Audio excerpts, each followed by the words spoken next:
One of the big phrases you often hear, but do people really understand what it means, is, of course, family values. So here you go, Outsider's Guide to those very family values. Let's kick off with you, James. What do you understand family values to be, and where did they come from?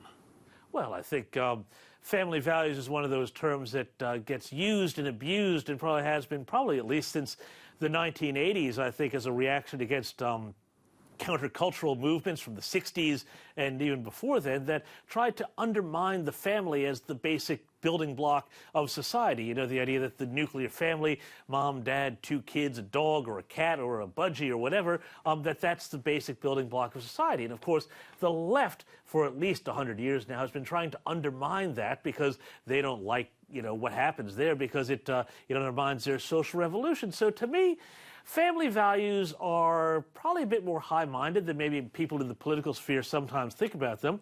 I think they're anything that encourages the formation and preservation of the family unit. And so that could be anything from tax and social welfare policy to education policy that doesn't undermine what parents are trying to teach in the home with nonsense like the safe schools curriculum, to the way people, act between one another in the workplace. Well, Rita, James hits on an interesting thing. Are family values there to perpetuate the family, or are family values the sorts of values as they are often described as being those that will be passed down or debated within the family? Values such as honesty, truth, faith, fidelity. So these sort of concepts that families talk about, or do they serve this purpose to perpetuate the family, which, as James says, is what the left hate about it? But family values, one list of family values, Rita, includes things like valuing the elders. That sounds more very much a kind of Asian concept. Hard work, very much a kind of Presbyterian concept. Respect, I guess that's a universal concept. Compassion, eating together. So these are all regarded as family values. How do you view family values, Rita? Well, yeah, those 4 that you just mentioned there, I think, are important.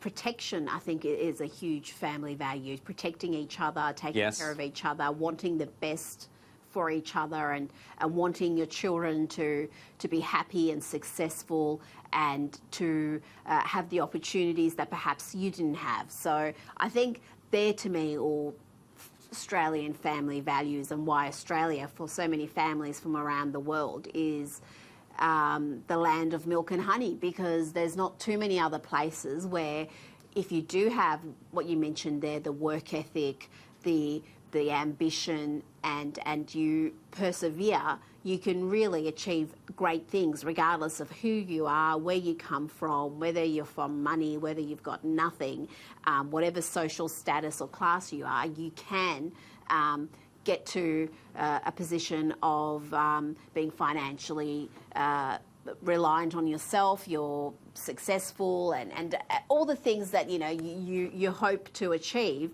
You can do that in Australia. There's so many other countries where it is near impossible, unless you are lucky enough to be born into wealth, to achieve that. So to me, Australia is family values is really critical to how I see Australia, and why I think so many people from around the world wish to bring up their kids here and make it their new home. James, Rita refers to, families in Australia. The Somerville Farm in Tasmania was established as a family business in 1808, just 4 years after Hobart was established. And this was by a guy called Daniel Stanfield, who'd come on the first fleet. So this business is still going. This farm is still going. It's 2,000 acres now. Funnily enough, growing poppies for the global drug industry, but there you go. The idea of a family business, the family being the centre of life, that you pass on to your kids, the same business, so, the blacksmith or the son of the blacksmith, etc. So how important was the family in terms of the growth of small business throughout the Western civilization? Yeah, you know, I think what Rita hit on there is another really interesting point, because if you want to widen the ambit of family values, you know, there is also the values that are taught, as she says, within the family. And one of the things that successful families and successful cultures do is that they preserve not just the family unit, but they create financial security as well. And, you know, I think some cultures are very, very adept at that. I think Confucian culture is very, very adept at that. I think Jewish culture is very, very adept at that. They're very pro-family and hard work and education, and all of these things then lead to a general prosperity, which I think, you know, a lot of people look at and both envy and sometimes, you know, unfortunately hate them for that success. And there is something really important that happens with those values. And I think everybody should look at what is successful and what works, because the business you talked about there in Tasmania, that's a pretty rare thing in the West for a business to go on for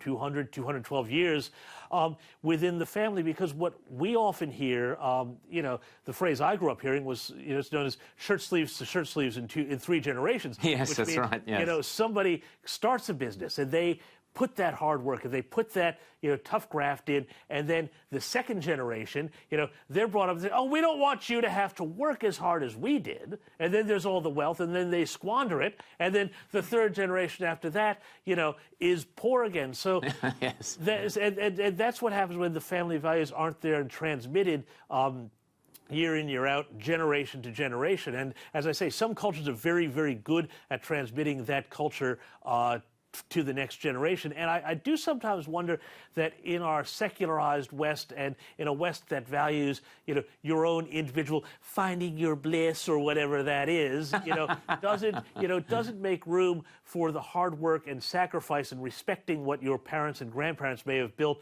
and understanding that you have possibly a responsibility to them, whether they're alive or have passed on, to take what they did, steward it, and grow it for the next generation. And I'm not sure that, you know, as much as a lot of people love to come to Australia to make their fortunes, I'm not sure that many of the migrants who come and do that are necessarily doing that by adopting Australian family values. I suspect that they're bringing, you know, successful values from their own culture that aren't necessarily able to be expressed in their home countries, but can be expressed very well and profitably here, if that makes sense. Well, we see that absolutely at the with heart migrant nation, absolutely with immigrants coming into Australia, Rita.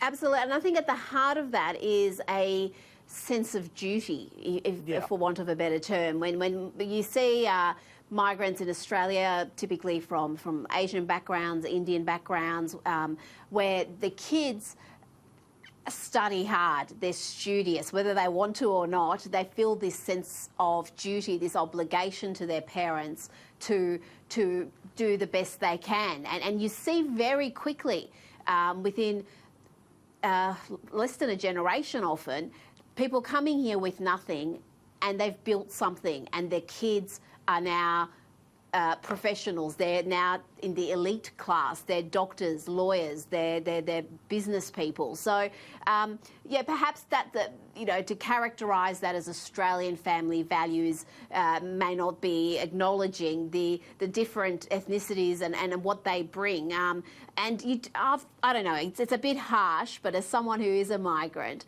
I often look at people who are born here who just whinge. Yes. And I think you had everything handed to you.